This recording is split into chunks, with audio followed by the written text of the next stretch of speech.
Bueno, estamos acá en otro encuentro de charlas dibujadas, así llamamos este ciclo, y hoy, bueno, ¿qué puedo decir? ¿Con quién estamos? Voy a nombrar algunas publicaciones, no sé, todas no. Voy a nombrar a Satiricón, Chaupinela, Ratón de Occidente, Humor, Olé, algunas. Sinónimo de todo eso es el maestro Tomás Sanz. ¿Cómo estás, Tomás? Bueno, muy bien, muy bien, muy Bueno. bien. Gracias por recordarme tantas cosas. Quizás haya más, Tomás, pero bueno, sería bueno que nos conozcamos o que te conozca la audiencia más todavía de lo que te conocen, de tu trayectoria. Contame cómo vos venís de la publicidad, de la plástica, ¿cómo es tu No, historia? no, de la publicidad. Ajá, Después de unos comienzos inciertos casi en mi adolescencia, de seguir una carrera universitaria, ciencias económicas nada menos, y que no pude seguir porque no podía, no tenía nada que ver con eso. Empecé a tomar clases de dibujo donde podía, en fin, un entrenamiento de destrezas que más o menos fui perfeccionando, más o menos. Pero no, después terminé en ese camino trabajando en publicidad. Modestamente, en unas agencias de publicidad chicas, hasta que me encontré o estaba trabajando precisamente en publicidad con Andrés Casioli, que terminó teniendo su propia agencia de publicidad, bastante importante. Y bueno, yo fui a trabajar ahí, estaba con él, y él con uno de sus socios en la agencia, que era Oscar Blota, otro dibujante, empezaron a pergeñar una idea medio loca de una revista. Blota había estado en Estados Unidos, creo que venía con el bichito de un tipo de humor que se veía en las revistas Mad de Estados Unidos, National Lampoon. Y bueno, terminó ocupando la revista una parte de la agencia, unas oficinas que no se usaban, y ahí se empezó a diseñar, a crear, a imaginar Satiricón. Junto con Andrés, Casioli, Blota, Magda Zulanowski, Gisbur, Abrevaya. Hicieron una revista verdaderamente loca, pero muy graciosa, muy creativa. Bueno, después pasaron una serie de cosas, la revista anduvo muy bien, fue un éxito enorme en realidad por un tiempo. Después la clausuraron y bueno, y apareció Chaupinela como una especie de modesto sustituto. Este, Después, de nuevo Satiricón, porque la justicia la rehabilitó, la habían clausurado. Y hasta que vino el golpe del 76, ahí se terminó todo. Hicimos, digo, todo ese grupo, gran grupo, dibujante, guionista, periodista, hizo lo que pudo para vivir. Y después apareció Humor, a instancia de nuevo de Casioli, que insistió con esa idea, y era cierto, alguna vez lo hablamos con él y él mismo lo decía, y es lo único que sabemos hacer, este tipo de cosas, dibujar, escribir un poco, y ahí apareció Humor, que fue el periodo más largo, porque duró como 20 años, y exactamente. bueno, qué sé yo, salieron bastante bien las cosas, fue una revista que anduvo muy bien, la gente la aceptaba mucho, bueno, pero tuvo sus, sus avatares, sus desventuras también. Y ahí yo pasé un poco de ser dibujante, que era como me sentí siempre, a jefe de redacción, en una escala que no era jerárquica ni nada, era una revista un poco artesanal. Yo era jefe de redacción, por poner un nombre ahí en el staff, pero empecé a leer más que nada notas, a editar, a escribir alguna sección mía y dibujando menos. Pero bueno, me fui adaptando. Es, Era un mundo el de las revistas que hoy uno no lo puede ni imaginar, ¿no? Lo extraña un poco, pero Tal cual. O es sea, otra época. vos Tomás, de acuerdo a lo que contás, quizás haya alguna otra publicación, pero fuiste el hacedor de las dos grandes revistas de los últimos años. O sea que podemos hablar después de Ricotipo, Patoruzú, No, Tía Vicenta, pero las grandes publicaciones, tanto Satiricón como Humor, fuiste el hacedor, el coequiper de Casioli o de ese grupo, ¿no? no, sí, bueno, sí. Parece mal que lo diga así, pero no, me tocó esas cosas del destino. Panseri decía que el fútbol es la dinámica de lo impensado. Y esto también es impensado. Está bien, yo estaba en ese trabajo, en esos grupos, pero en realidad el gran mérito de Satiricón fue lo que llamábamos, lo que era el equipo creativo, que después fue agrandando, pero Casioli, Blota, Magdas y Ulanowski eran los que fijaban los temas, lo desarrollaban, además de otros que mencioné, incluso después se incorporó Alejandro Dolina. Pero sí, me tocó vivir eso. En humor sí, en humor tuve más participación, en algún momento demasiada. Pero sí, es cierto que fueron dos revistas que hicieron época. Terminaron mal las dos por motivos distintos, pero todavía se la recuerda, por suerte. Sí, sí, la toman como referentes sobre todo humor de la dictadura, ¿no? No, Todo lo que no, claro. significó. Sí, sí. En el caso de humor, sobre todo, las dos, digamos que se desarrollaron bajo dictadura, es curioso. Ujú.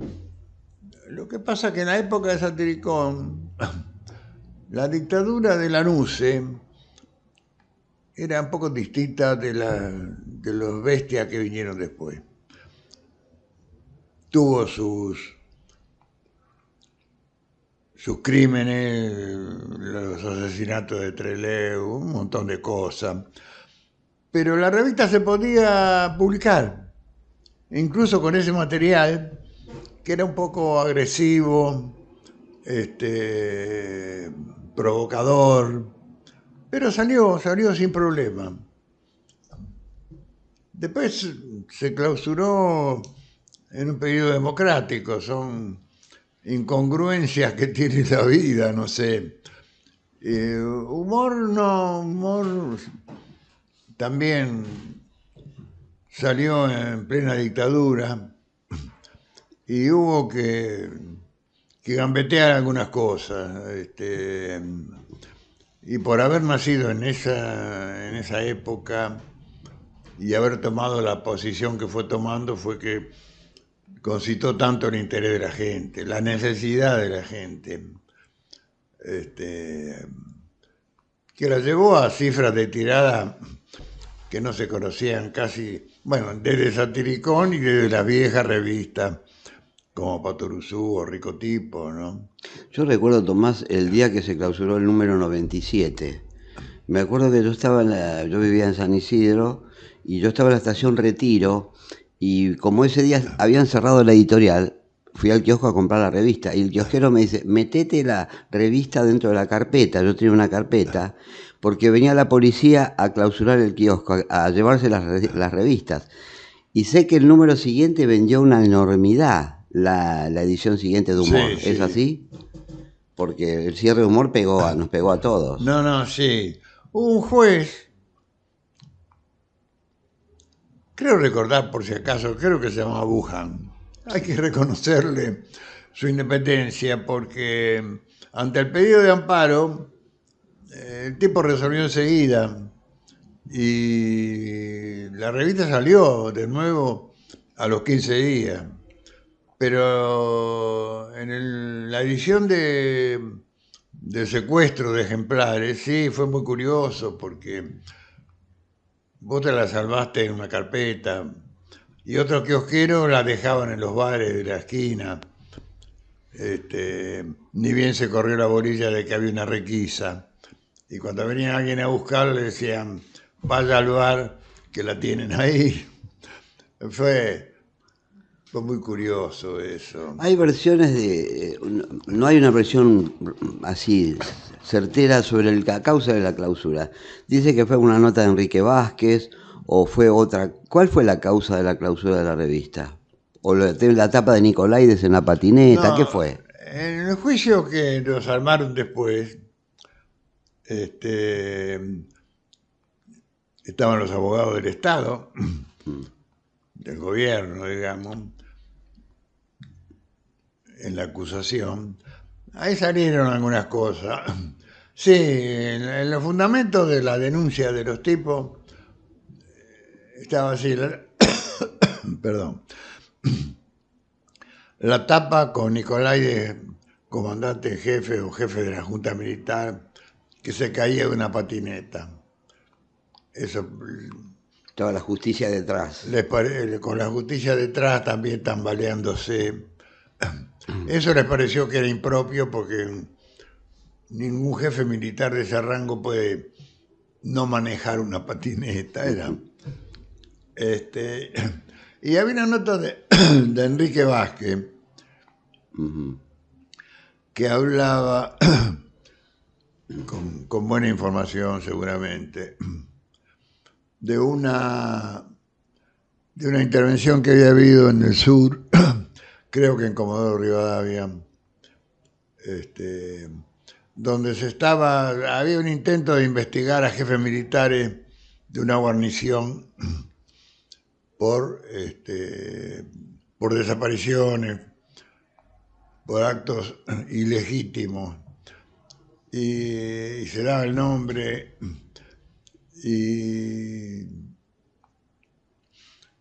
eso fue otra de las causas. Otra de las causas.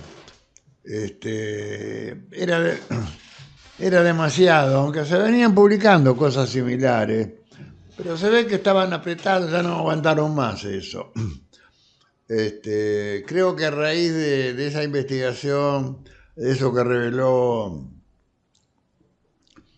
Enrique Vázquez, creo que el principio de la causa estaba en nombre a cargo del juez Pedro Narváez, que terminó yéndose a Brasil Sí. por amenazas. Y bueno, nosotros que habíamos empezado como una revista de humor. Era la continuidad de las revistas que hubo. Claro, Tenía que haber una revista. bajo las circunstancias de censura y de dictadura, era una revista más blanda, digamos. Quería entrar de a poco. Y habíamos empezado así, de repente nos veíamos envueltos en estos líos con los militares, qué sé yo. Y un día, en esa ocasión, o en los días posteriores, cae, por ejemplo, la redacción, ya estábamos en otro mundo, ¿eh? Nos costaba manejar un poco eso. Guillermo Patricio Kelly, que fue un personaje hoy día, pues nadie lo conoce, era un personaje del submundo de la política, decían de los servicios de inteligencia, nadie sabía para quién jugaban ni pateaban. Pero, qué sé yo, supuso que tenía alguna relación con la revista, alguna vez vino, no me acuerdo. Vino de apuro, se reunió con Cassioli y decía, Alfredo Astiz, un represor conocido, el capitán Ortiz, que se infiltró en las madres de Plaza de Mayo, está viajando o viajó a Brasil, donde está el juez Narváez, para asesinarlo. Pero yo ¡Qué pensaba, bomba! ¿en qué mundo estamos metidos? ¿Qué ¡Qué es esto? bomba! Era, Un reportaje se le hizo a Kelly, ¿no? En la revista. no me acuerdo. Yo creo Es que sí. posible, es Yo creo que posible, sí. porque era un personaje. Sí, sí, sí. Era un personaje de la primera alianza libertadora Sí, nacionalista. sí, estaba ligado a los servicios israelíes también, creo. También se decían muchas cosas. Ujú, ujú. Era un tipo como para desconfiar de cualquier manera. Claro. Pero una vez lo secuestraron en la dictadura. Nadie se enteró bien por qué. Era un problema entre ellos, una cuestión de servicios, qué sé yo. Y bueno, ese era el mundo en el que nos movíamos. Medio raro, ¿no? Pero así aguantamos. Tomás, ¿cómo era o sea, yo como dibujante te quiero preguntar, ¿cómo fue tu pasaje? Sí, porque yo recuerdo tus visitas guiadas que eran maravillosas en Chaupinel. Hacías toda una cosa costumbrista. Sí. Recuerdo lo que eran las visitas guiadas, que era maravilloso, que yo las tengo guardadas, las Chaupinelas. Yo disfrutaba mucho de eso. Pero después, en humor, me acuerdo, hacías pelota, que era una sección fiambres en el ring, Sí. toda esa historia, y empezaste a trabajar, a ser más redactor. ¿Cómo fue ese cambio o ese pasaje? ¿Lo sentiste o fue algo como espontáneo? ¿O tuviste que ser redactor porque te daba la situación? ¿Cómo fue eso? No, no sé, a ver, no sé bien cómo se fue dando. Este, la visita guiada, por ejemplo, que son un ejemplo de una etapa mía como dibujante. Mm, En- para aclarar, por ejemplo, era una idea general de Ginsburg y Abrevaya, que eran dos tipos muy incisivos, muy ocurrentes, muy ingeniosos, muy mm, creativos para. Pero a mí, no sé, un poco creo me costaba dibujar, porque hacía otras cosas. Hacía mi sección de deporte, aunque eso fue después. Y bueno, cuando estuve en humor, éramos muy pocos. Este, había que empezar a tratar con los periodistas, con los dibujantes. Y bueno, yo empecé a tener que tener más necesidad de crear algunas cosas, guiones para otros dibujantes, textos. Había que llenar las páginas al principio porque la revista era un poco vacilante, habíamos salido, no se hizo un número cero como se acostumbra a hacer, ujú. nada. Y bueno, cuando quise acordar yo estaba redactando y editando notas mucho más que dibujando. Me daba mi lugar. La revista era quincenal y había por ahí tiempo para algunas cosas. Y yo siempre tenía ganas de dibujar. Pero a veces tenía que delegarlo en otros. Y al final, después sí, me fui convirtiendo en un editor. Oficio o ocupación que yo tuve que aprender, porque la revista era, digo, artesanal. No pertenecíamos a la raza periodística clásica. Yo por lo menos, y otros tampoco, André incluso. En una época ya estábamos circulando y publicando revistas, pero ahí me hablaban de editar una nota y yo no sabía lo que era eso. Lo hacía para ir naturalmente, pero Sí, no sí. tenía el concepto de la edición, de cómo se considera una nota, cómo se la lee, cómo se la corrige si es necesario, cómo se sugiere alguna cosa, cómo se titula, o una parte del texto se saca para un Los recuadro, copetes. los copetes. Así que eso, pero bueno, lo fui aprendiendo, pero también me fue absorbiendo mucho tiempo, Mm. mucho, así que fui dibujando cada vez menos por ahí, ¿no? No podía tomar trabajos de cierta envergadura como aquellas visitas que vos mencionabas. Pero, Enseñando tenis con John Tiriac. sí, claro, hacía Eso es muy pequeñas bueno. cosas que tenían que ver con el deporte, pero eran Sí. cosas este, más breves, historietitas más cortas, Ujú. pero igual era un trabajo, ¿no? Sí, claro.